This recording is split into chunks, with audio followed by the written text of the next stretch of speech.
My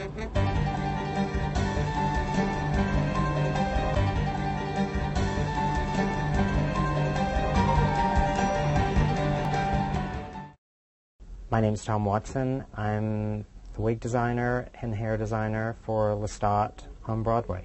Probably in a year with my studio, there's probably about 60 productions in a year. There are just 27 at the Met alone. Well, when the costume designer's hired, usually they ask for me, or sometimes a producer or director will ask for me. So in this case, it was Susan Hilferty, who I've worked with lots of times before, asked if I'd be interested, and I would, because this kind of show definitely suits me. That the cover all these periods, and it's a little quirky, so I'm good at, quirky, controlled disarray. The Interview with the Vampire is one of my most favorite books. It was at a time I had just gotten out of school, and it was sort of one of the first books that I chose to read, and I lived in San Francisco, and it happens on the Visadero.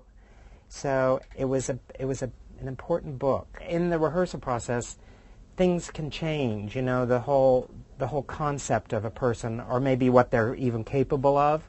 So then it just changes. Or some people, men in particular, they have their whole life short hair. You give them long hair and they're like this, like they can't cope. So it's like, oh no, just give them something shorter. Other guys, you put it on, it's like Hugh. You think he had hair down to, here, he can just work it and swing it, and, he's great. And sometimes that isn't always the case. They just like this. It's nerve-wracking, quick changes, like wig on, wig off. I mean, if it's more than 25 seconds, we're okay. But when it's like 12 seconds, it's a killer. And Craig, my supervisor, is in charge, and really he makes the decisions about where the quick changes are and who's doing what, and he hires the crew. And honestly, without that expertise, it wouldn't matter how great my work is. I can only work as good as they are, and he's great. This is for the Gothic Horror Show. Yes. And what is your character for the Gothic Horror Show? Well, I'm a lady in the Gothic Horror Show. We call her Darcelle because it looks like something from Solid Gold. And she knows how to move it, too. So if you come see the show. How many wigs? There must be about maybe 60 wigs in the show. So you guys are pretty busy changing costumes and changing wigs.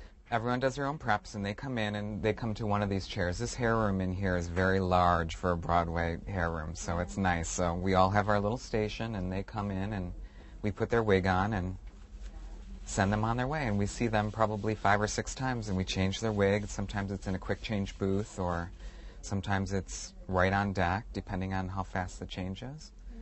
But most of the time it's in the hair room. A full hand-tied wig usually costs about anywhere from $2,000 to $4,000, depending on what it needs to do. So they're very expensive.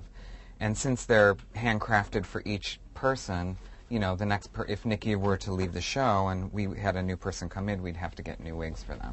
I've never gotten new wigs. Yeah, well, you've been doing the wrong shows, huh? Well, the Broadway bubble. United Aida, they were like, we'll fit you in the wig. We'll make it work. No. Oh, okay. Yeah. Well, on a Tom Watson show, he'll always make a new wig for you. So nice of Tom Watson. So you just need to work with Tom more. In this scene, Carol Lee, who plays the mother, cuts her hair off on stage, and that really is spectacular because we've done it, and it's so simple. And it so works every single time that it's just great. Because, of course, the producers were like, oh, my God, how much is it going to cost? Do we have to have a new wig every night? And, and it doesn't. It's all rigged. And Carol Lee is a very smart actress. So as long as she does it the same way every night, it works. In the back here, you can see there's like this little pocket. And then this, I'm telling the secrets. But then this hairpiece gets pinned into there, and then she picks it up and pulls it at a certain angle and grabs a knife, and she whips that thing off and holds it up and throws it. And then she takes these French braids here, and she goes like, and it's Tina Turner. It's so good. It's like the best moment in the show for me. And then later on, see, the trick about vampires is when they cut their hair, they go to sleep that night and it grows back. So the next time we see her, then she's in this. But not only does it grow back, but it grows back crimpy. So we had done it straight hair, but this, in the end, it just seemed more interesting. Again, it's, Glam, and she's really great. What makes it interesting for me is the design team and the process of doing it, because there's not too much wig-wise that I can't do. There's not much that's a challenge, but the joy of being in a production and working with people that you respect and who are inspiring, that can really make it worthwhile.